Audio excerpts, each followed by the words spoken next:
बोले कागा बोल मेरे राम का बयान गे, बोले कागा बयान पल कांदी खोल बारी राम नो बिठावांगी पल। उन्होंने गुरु के सगुण साकार रूप। तो कई बार सतगुरु जब उस रूप में सगुण साकार रूप में होते हैं, हमारा मन जो है हमें भ्रमित करता है, हमें मन धोखा देता है उनकी नरलीलाओं को देख करके कि भाई ये भी हमारी ही तरह साधारण पुरुष है, ये भी खाते पीते हैं, ये भी आराम करते हैं, इनको भी दुख तकलीफ होती है, तो हम अपना मुकाबला उनके साथ करते हैं। लेकिन उन महापुरुषों ने किसका कष्ट लिया होता है, ये दादा गुरुदेव श्री परमहंस दयाल जी के जीवन के से बलिदानती हमको विदित होता है कि उस समय फेरी में जब श्री परमहंस दयाल जी दीवान भगवान दास जी के साथ वो वहाँ पर तशरीफ ले गए, तो उससे पहले फेरी की हालत क्या थी कि वहाँ पर जाति पठान आकर के भाड़े डालते थे, हिंदुओं की बहू बेटियों को उठा करके ले जाते थे, लूट मार करते थे, बहुत अत्याचार होता था, जुल्म सितम ढाते थे। लेकिन जब से श्री परमहंस दयाल जी का पदार्पण हुआ तब से वो लूट खसूट सब बंद हो गई और पीली के नवाब, पुहाड़ के नवाब श्री परमहंस दयाल जी के शिष्य बने, उन्होंने उनको अपना मुर्शिदे कामिल बनाया। तो बाद में जब उनको सभी जानते हैं कि महापुरुषों का अपना कोई दुख नहीं होता, अपना कोई सुख नहीं होता, हाँ, पर दुखी सुसंत पुनीता है, दूसरों के दुख से जो दुखी हो जाए वो कहते हैं कि हम तो अपने ही दुख से पीड़ित होकर के कराते हैं, चिल्लाते हैं, लेकिन जो पवित्र संत महापुरुष जो है दूसरे के दुख से कांटा किसी पाँव में चुभे और आंसू किसी आंख से टपके, ये संतों की ही खूबी है, ये महापुरुषों की ही खूबी है। हम अपनी आंखों से देखते रहे, पूज्य महाराज जी बिल्कुल ठीक ठाक होते थे, किसी प्रेमी ने आकर के अपनी तकलीफ, अपना कष्ट उनके सामने रोया तो कोमल के प्रति दीन दयाला कारण में रघुनाथ के पाला। तो महापुरुषों का तो हृदय बहुत कोमल हुआ करता है और उसमें सब हृदय नवनीत समाना, कहा करने पर कहा न जाना, निज बर्ताव भरोई नवनीता पर दुख की तो संत पुनीता। तो वो दूसरों के दुख से दुखी हो जाते हैं। तो उस समय सभी ने श्री अद्वैत दर्शन, सच्चिदानंद प्रकाश, सभी वो ग्रंथ का अध्ययन किया हुआ है और उसमें बलिवाल जी जानते हैं कि श्री परमहंस दयाल जी के देश में हालज हो गया था, हालज हो गया था भाइयों। और उस समय जो है लोग बड़े दुखी भी हुए, मन में सशंकित भी हुए और उस समय एक दिन सबकी क्षमता की निवृत्ति के लिए श्री परमहंस दयाल जी ने फरमाया था कि भाई आप समझते हैं कि हमें शारीरिक तकलीफ है, शारीरिक कष्ट है, पता नहीं हमने तेरी की मुसीबत को अपने शरीर पर झेला हुआ है, अपने शरीर पर लिया हुआ है। तो ये महापुरुषों की बात है, साधारण जनों की बात नहीं है। तुम्हारे हजूर क्या थे, कितना उनका कोमल हृदय था और कितने दुख दूसरे के दुख को देख करके उसकी निवृत्ति में लग जाते थे। वो सबका दिल जानता है, सब यहाँ संगत बैठी हुई है, किसी के साथ क्या भी थी, किसके साथ क्या भी थी, वो सबकी अलग दास्तान है, अलग कहानियाँ हैं और वो छिड़ जाए तो बहुत देर हो जाएगी। इस तरह से जो महापुरुष बहुत कोमल हृदय के होते हैं, हमारे हजूर जो थे वो क्या थे उनको जानना एक शिष्य का काम है। वो कहते हैं कि तू पिता की जात क्या जाने पूत, पिता की जात क्या जाने पूत, पिता का जन्म क्या जानने को, तो पिता के जन्म को जान नहीं सकता। तो इसी तरह से वो क्या थे हम ये तो नहीं जान सकते, लेकिन हम तो जानते हैं कि हमें बहुत भरपूर प्यार दिया, गुरु गुरु कृपा की।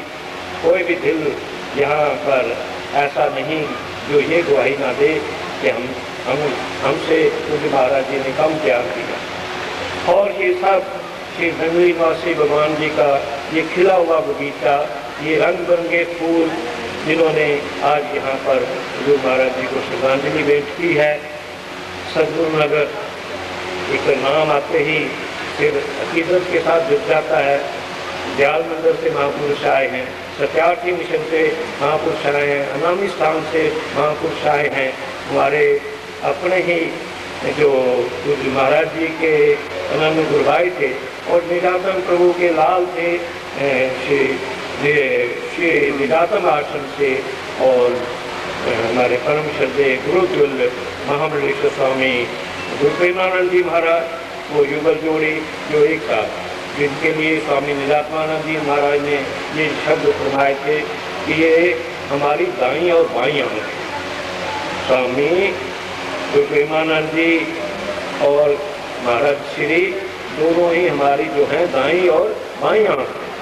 तो जैसे दोनों आंखें शरीर को प्यारी होती हैं, एक आंख नहीं, तो इसी प्रकार से ऐसा सुने, ऐसा प्रकार सुने तो निजातन प्रेम आश्रम से मेरे परम स्नेही भैया परमादरणीय स्वामी श्री प्रेमानंद जी महाराज और अभी संत बहन मेरी आई हुई हैं, और बटाला से आए हुए हैं, और अलवर से आए हैं, अबोहर से पूज्य स्वामी सत्यानंद जी महाराज आए हैं।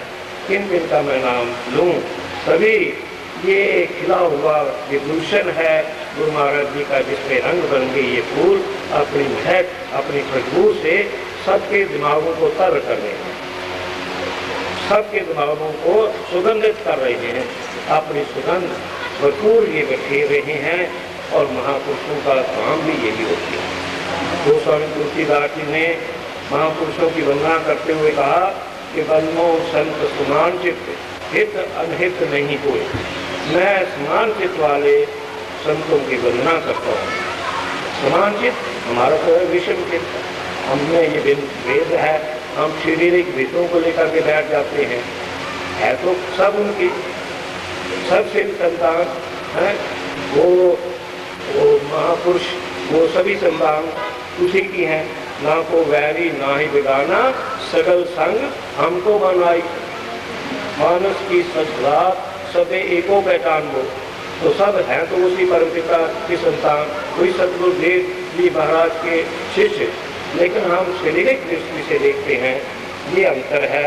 हम कर्म चक्षुओं से फैसला करते हैं, और महापुरुषों जो हैं वो तो आत्मीयता की भावना से, आत्मक स्वरूप उद्देश्य, वो सभी ही भूत प्राणियों को अपनी आत्मा के समान समझते हैं। तो ये हमने और उनमें अंतर हुआ करता है। तो वो जैसे उसमें उन्होंने वंदना में कहा, वो संत तुलसीदास जी ने कि समान चित्त हित है अनहित नहीं हो, उससे भला ही भला जीव का होगा, अनहित हो ही नहीं सकता, बुरा हो ही नहीं सकता। मन वचन कर्म से वो दूसरे का बर्बाद ही करते हैं, भलाई करते हैं। तो अंजलिगत शुभ सुमन जिमी, जैसे हथेली के ऊपर रखा हुआ फूल, ये नहीं देखता कि ये दायां हाथ है, ये दाईं हथेली है, ये बाईं हथेली, इसको सुगंधित करना है या इसको नहीं करना, वो समान रूप से सम सुगंध कर दो, दोनों को समान रूप से सुगंधित करता है। इसी प्रकार वो महापुरुष जो है, जो भी भले बुरे जो भी शरण में आ जाते हैं, बस उनको नानक नजरी नजर निहाल, उनको निहाल कर देते हैं, कृपा कर देते हैं। कुछ महाराज जी फरमाते थे, महापुरुषों में कृपा जब जोश मारती है, जैसे सांप, फनियर सांप हो, जहरीला सांप कोबरा, तो उसमें जब जहर जोश मारता है तो उस वक्त वो कसने की करता है, किसी को डंक मारने की कोशिश करता है, तो चाहे वो पत्थर के ऊपर डंक मारे तो वो जहर मोरा बन जाता है। तो इसी तरह से महापुरुषों की भी कृपा जोश में आती है, कृपा जोश में आती है, और उस समय वो कृपा करने पर उतारू हो जाते हैं। जो भी आ गया उसके आगे तो उनके ऊपर कृपा भरपूर कृपा कर दी। तो अपने बारे में तो जानता हूँ, हकीर से हकीर तक मेरा मुकाम है, मगर बुलंद हूँ तो इसलिए कि हूँ तेरी निगाह में। हकीर से हकीर तक मेरा मुकाम है, मगर बुलंद हूँ तो इसलिए कि हूँ तेरी निगाह में। और एक बार पूज्य महाराज जी की ऋषिकेश, बहुत पहले की बात, सन 1957 की, ग्रेजुएशन करके लखनऊ यूनिवर्सिटी से आया। महाराज जी की सेवा में मौका मिल गया। महाराज जी की सेवा में देहरादून गए, फिर हरिद्वार, ऋषिकेश के आगे अब तो बहुत परिवर्तन हो गया। और हमारे महामंडलेश्वर स्वामी स्वतंत्र मुनि जी महाराज ऋषिकेश से पधारे हुए हैं। और यहाँ पर मेरे परम पूज्य महामंडलेश्वर स्वामी रामानंद जी महाराज और महामंडलेश्वर डॉक्टर स्वामी विवेकानंद जी महाराज, भगवत धाम वाले, हरिद्वार वाले, वो दूर करके चले गए, जो विराजमान हैं। और वो अभी थोड़ी देर पहले मंच से अपनी श्रद्धांजलि भेंट करके गए हैं।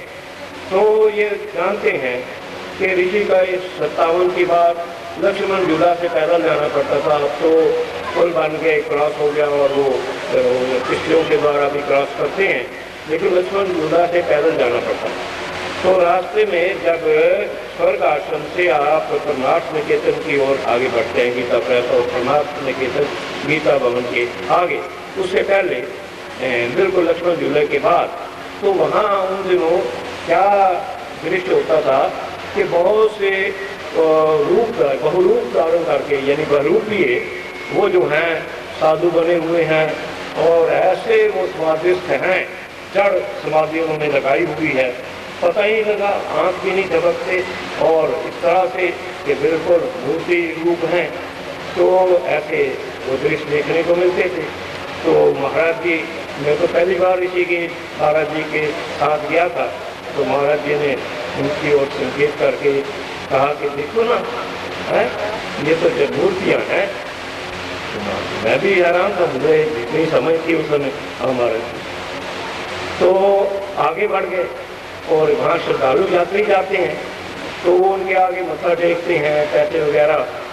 तो थोड़ी देर के बाद महाराज जी थोड़ा आगे बढ़ गए और पीछे कहने लगे तो पीछे मुड़ करके देखो। जब पीछे मुड़ करके देखा तो क्या देखा कि वही जो बिल्कुल मूर्ति रूप नजर आ रहे थे, तो वो तो जो पैसे लोग मत्था टेक गए थे श्रद्धा के कारण, वो समेट करके अपने आसन के नीचे कर रहे हैं। उनका ये दृश्य देखा।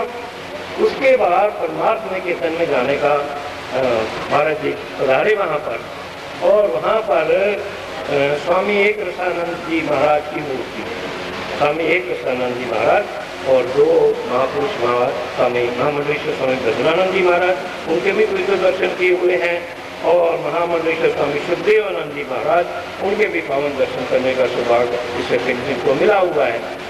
तो बड़े विलक्षण महापुरुष थे।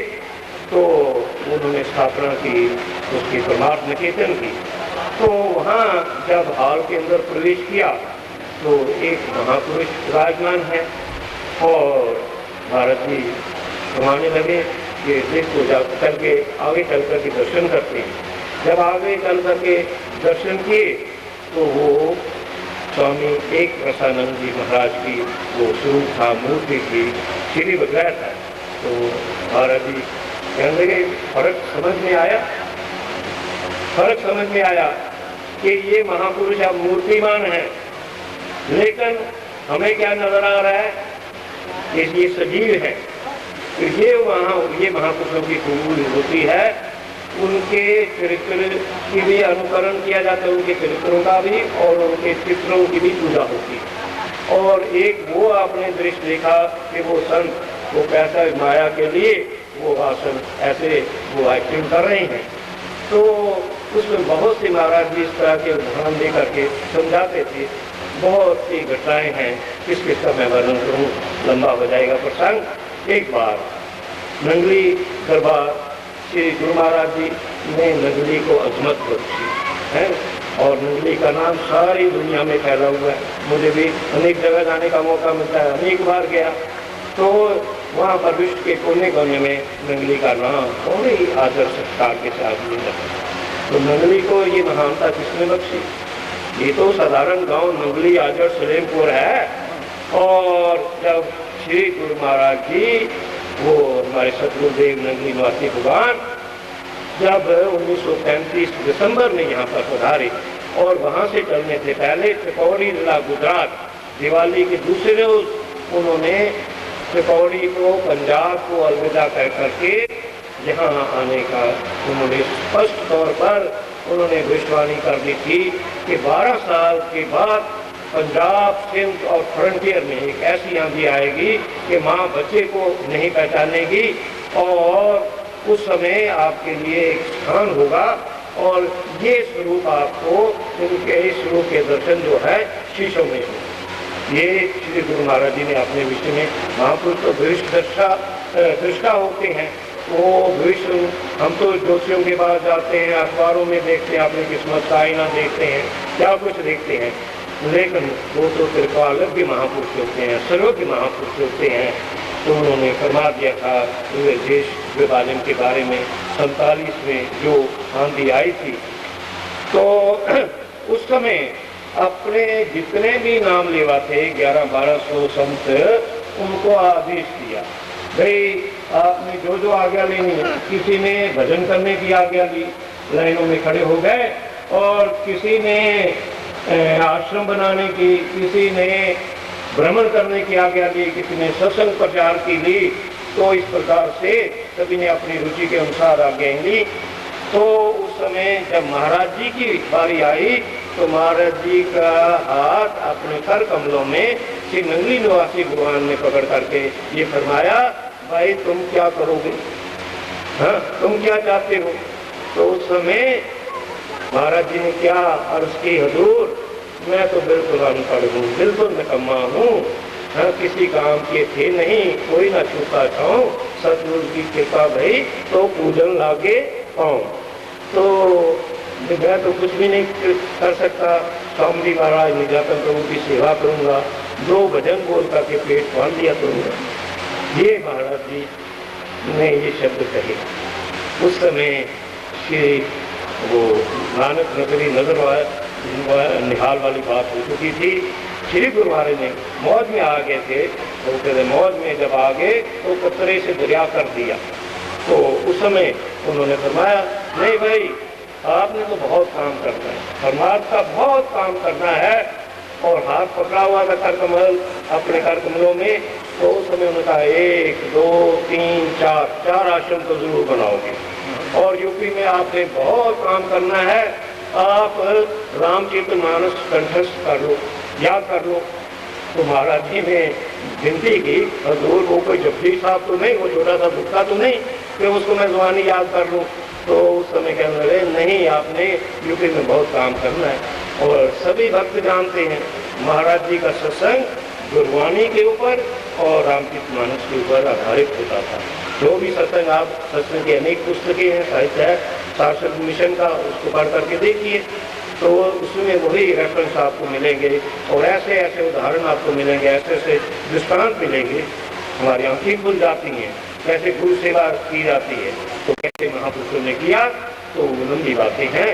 तो एक बात की ओर कि मुझे कि महापुरुषों की रसाई कहाँ तक होती है, पहुँच कैसे होती है, कितनी दूर तक होती है।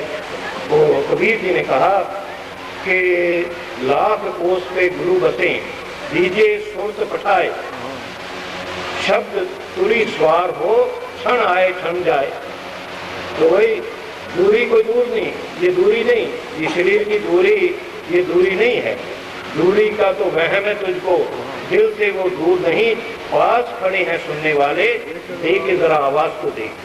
तो एक घटना मुझे याद आती है, महाराज जी को आज्ञा दे करके, सबको आज्ञा दे करके श्री गुरु महाराज जी सतगुरुदेव भगवान ये दिल्ली आ गए। और इधर महाराज जी का शरीर अस्वस्थ हो गया, उन्हें कान में काफ़ी तकलीफ हो गई। और वहाँ लायलपुर में एक डॉक्टर गंडा सिंह जी थे, मशहूर, वो सिविल सर्जन थे, उनके अस्पताल में उनको दाखिल करवाया गया और एक महात्मा जी उनकी सेवा में थे।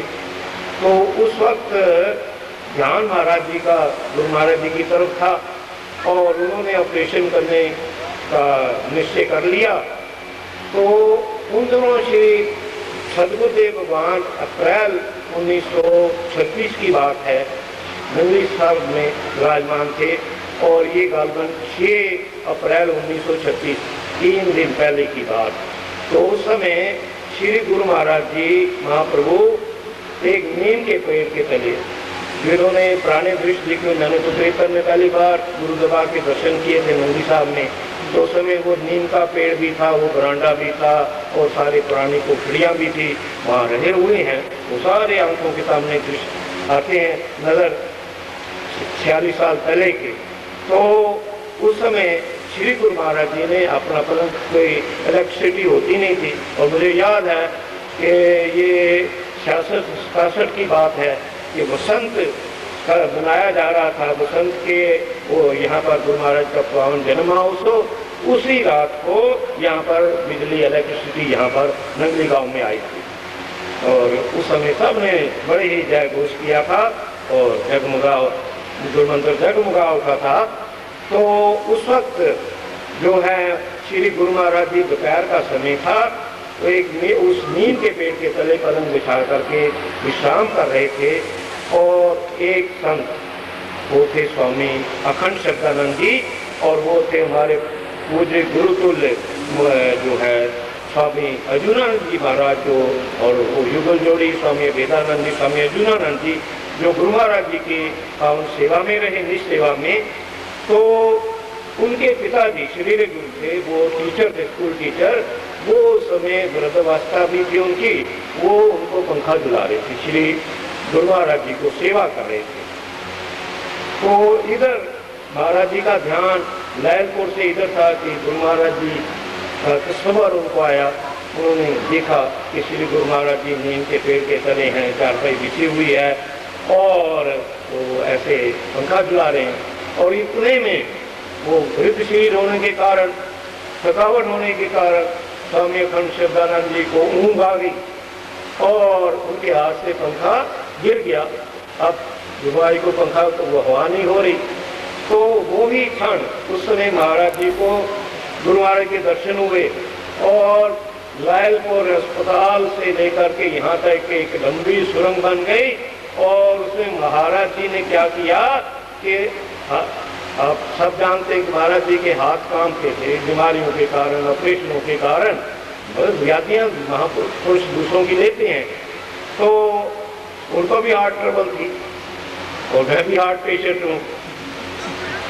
वो कुछ ना कुछ तो मिलती है ना सौगात, और वो डिब्बा मुझे दवाइयों का 1980 में ही मिला था और वो बढ़ता ही जा रहा है, उसका आकार वॉल्यूम बढ़ता ही जा रहा है और दिन में तकरीबन 30-35 गोलियाँ रोज खानी पड़ती हैं। लेकिन मैंने कंप्रोमाइज़ किया हुआ है, समझौता किया हुआ है। अगर गोलियाँ खा करके गुरु महाराज सेवा ले रहे हैं इस शरीर से, तो जैसे इनकी मौज और जैसे जब तक इनकी इच्छा है वो सेवा लें, इस रूप में लें, वो राजी हैं हम उसमें जिसमें तेरी रजा है। तो उस समय महाराज जी का हाथ कांपते थे, उन्होंने अपना दुपट्टा उतार करके कांपते हाथों से ऐसे झुलाना शुरू कर दिया, यानी भावना से गुरु महाराज जी के हवा करने लगे और वो हवा, वो सीधी सुरंग जो बनी हुई है, वो वहाँ गुरु महाराज जी के वस्त्रों को वो हवा पहुँच रही है और गुरु महाराज का चोला जो है वो हिल रहा है। बोल जयकारा, बोल श्री गुरु महाराज की। वो क्षण थे जब उनका हाथ से पंखा गिर गया था स्वामी अखंड शब्दानंद जी के। तो उस समय श्री गुरु महाराज जी ने जाग रहे थे और महापुरुष तो हर समय जाग रहे थे, दूसरों को जगाते हैं, जाग ले रे मन जाग ले खागा सोया जो दानुदेव संगी सो भी संग न हुए। तो इसलिए वो जागाने के लिए आते हैं। तो उस समय उन्होंने पूछा भाई अच्छा आराम का बहुत आपको समय मिलेगा, अब सेवा कर लो, क्योंकि बहुत अंतर्यामी थे कि 3 दिन के बाद क्या यहाँ पर होना है।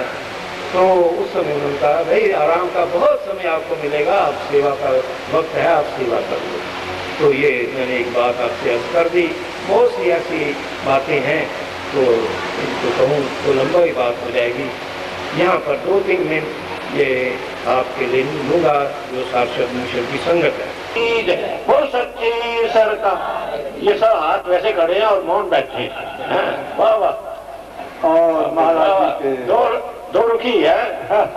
वो कहते हैं दो रंगी छोड़ दे, यक रंग हो जा, तो सरासर मोह